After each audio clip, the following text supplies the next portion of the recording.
Hello out there, and welcome to Chronic Lyme Light. My name is Sally, and I've created this forum to talk about the subject of finding profound peace and quiet joy within the experience of chronic Lyme disease. This is my first time speaking about Lyme disease on YouTube. It's a bit of a strange experience because I don't yet have an audience, so I don't know who you are if you're listening or if anybody will be listening, but I know that something is listening as I speak. Perhaps it's just my higher self, or perhaps it's unseen beings. It's a bit like standing at the edge of a cliff and speaking out into the great black void of the unknown, and I'm curious to see what's going to come back to me. I'm really happy to be here. It's taken me a while to gather the courage and the clarity about what it is I want to talk about. Just to give you a bit of background, I got infected with tick-borne illness in South Africa. They call it rickettsia, that's the strain there. And I got many tick bites as a child. We loved to spend time in the bush as a family, and nobody thought anything of it. You just pull it out and keep going, and if you get the headache and the fever, then you've got tick bite fever and you take some antibiotics, but that's about all I knew about the danger of ticks. It was only when I turned 18 and moved from Johannesburg to Cape Town for university, maybe the move or the change, the growing up, brought upon some stress, and out came the symptoms of extreme chronic fatigue and nausea and gastric, stomach issues, constipation, all that. I only actually got diagnosed 15 years ago because the fatigue continued, and I tried to treat IBS and Candida, all that, but it was just getting worse. And luckily I came across a tropical disease specialist in South Africa who actually knew about tick-borne illness, and he said, "This isn't in your head, you've been bitten by a tick." And he did blood work and found the bacteria in my blood, and he then put me on a 2-year cocktail of antibiotics, which did help for some time. But then I seemed to crash worse. Then I got another tick bite going on safari. I seem to have a magnetic connection to these creatures. And I've been going downhill ever since, except for the last year maybe. So I'd say the last 8 years have been my worst. I haven't been able to work, not even a part-time job. My body's just too unreliable. I might have a few days of energy and feeling great, and then I'll crash pretty quickly if I overdo it. And if I happen to get a virus or a cold or something, it can knock me for weeks. The immune system is just so weak. So this forum is not about what supplements to take, what protocol to do. It's not about coffee enemas or Epsom salt baths. Although that's all good things, and I'm doing them all. But what I want to talk about is our state of being in this that we're in. I know from direct experience how difficult it is having this sickness. It isolates you from society. I feel a bit teary because there's a lot of pain, a lot of loss. I didn't get to have a career and all that comes along with that. The high self-esteem if you succeed in this world. I don't have anything to show in terms of having made success on the surface, but I did raise 2 children, and I succeeded in that, 2 beautiful children. So yes, I did succeed as a mum, but I've had 2 divorces, and I'm now in a 3rd relationship. And the fact that I have chronic Lyme disease has a huge impact on the relationship. It's a constant issue, struggle, misunderstandings, judgments, false conclusions. I wish I could stand in his shoes and see what it's like to come home and find your woman crashed out on the couch when you've been working all day and you just wish dinner was made, but she couldn't get to it. It's hard. And the financial stress that puts on a relationship when one is carrying all the weight, it's a lot. And we go through it. And sometimes I just want to be alone and crawl into bed and put the blanket over my head and hope that death comes quickly. It can get pretty dark sometimes.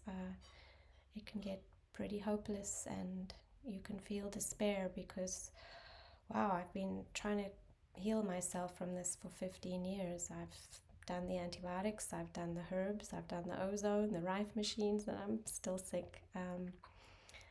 I'm still on a herbal protocol, and I will keep going with it, and hopefully with time make some progress. But the place I'm coming to right now is actually beyond needing to heal from Lyme disease, because I'm facing the reality at age 53 and 34 years of chronic Lyme that I may never heal.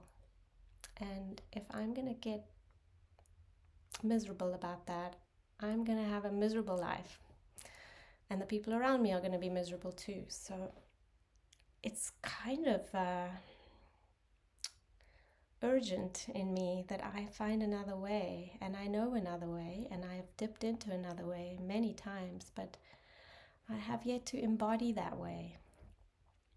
And so I have made a commitment to myself, and I make it out here now to you, that for the next 30 days I'm going to take a half hour in the morning to sit with my body. Because when I do, something beautiful happens. This is not a meditation, but it is quiet time with me and my body. And it's first a tuning in, just noticing all the sensations in my body, where there's pain, where there's discomfort, where there's fatigue, and noticing how I feel in my brain. Often it's like brain fog and weird up there in the brain, and noticing my moods. If I'm having a high energy day, I might be feeling happy and excited for the day. If I woke up feeling exhausted, which is usually the case, am I feeling low? So just checking in and letting all that be as it is. But then I start to drop, and first I land in my heart, and I just find kindness. And I actually like to open my eyes and look at my body. I just like to see it. It's such a sweet thing. I have such a dear relationship developing with my body now that I'm kind of giving it permission that it doesn't have to heal. It's okay. It's okay if we never get this. Because there's something more important. There's a deeper level of healing that I'm interested in, and that is this warm acceptance with everything as it is. To me, if I can learn that, if I can develop a profound level of peace and a quiet joy within all of the symptoms, all of the emotions, that to me is real healing. And it's of more value to me than if this body ever heals. And you know, I've had times when my muscle weakness is so extreme that I had to use a wheelchair a few times. And I had a taste of what that would be like if that's what happens, because sometimes it feels like that's where I'm headed when my muscle fatigue is extreme. And it was really okay. Okay, so it was just a few days, and I'm not trying to romanticize being in a wheelchair, but I was able to find this sense of kindness within that if that's what's happening, I know I've done my best. I know I'm not faking this. I'm not trying to be a burden on anybody, and sorry that I'm going to have to ask for help, but I am.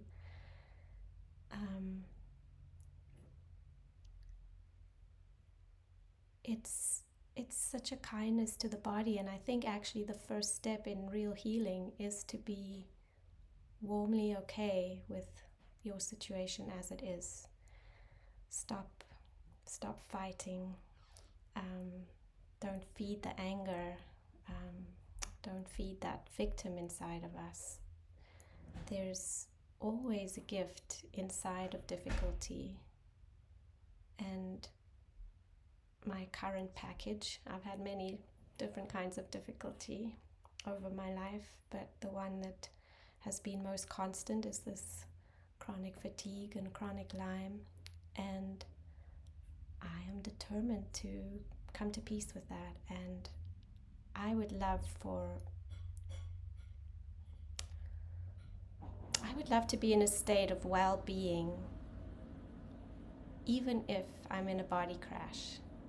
I would like to have a tender joy, even if I'm feeling afraid, even if I'm feeling depressed. It's not a spiritual bypassing where you want those feelings to go away. It's being with all those feelings, but at the same time being with something just beneath those feelings. And there's a whole other world. I like to call it the subsurface quantum reality. It's a level of my body that's not as dense as this. It's on the subatomic particle level, where there's space and stillness, and something magical opens when I tune into that level, and natural joy arises and life force arises. I actually find a fountain of living energy there, and it doesn't mean it's going to make my body stronger. It's not going to take the fatigue away, but there's something that's thriving, a level of me that's thriving, that's so alive in the midst of a body that feels like that. So it's a beautiful discovery. I feel like I'm really onto something. I'm not saying it's new for me. And I really want to give it form. I want to embody that. And so that's why I'm here speaking out to give form to what I know, to what I've glimpsed, to what I sense is a possible reality. I really find it tangible and possible that I could be a happy person all the time, even when I have sad feelings, angry feelings, and feelings of despair and extreme body crash. It's a subtle level of emotion that's just constant underneath, and I've known it my whole life, and I've dipped into it. I trust it. It's real, and I want to grow it. I want to become that, and I invite you to do the same. So I'm going to be speaking often from now on YouTube about different topics of living with chronic Lyme disease. I will address some of the things that are difficult for me and how I find my way through that. And I'm going to share with you this journey of sitting for 30 minutes every morning in deeper level body reality. And I'm curious to see what opens for me, and I invite you to do the same if you like. Maybe also sit for 30 minutes a day and just be in the quietude of the intimacy of being with your body as it is, and loving it and inviting something other to awaken inside of this sick, tired body. So stay tuned, and I look forward to hearing from any of you that might be listening. You can send me a little message below the video. Over and out for now. See you again.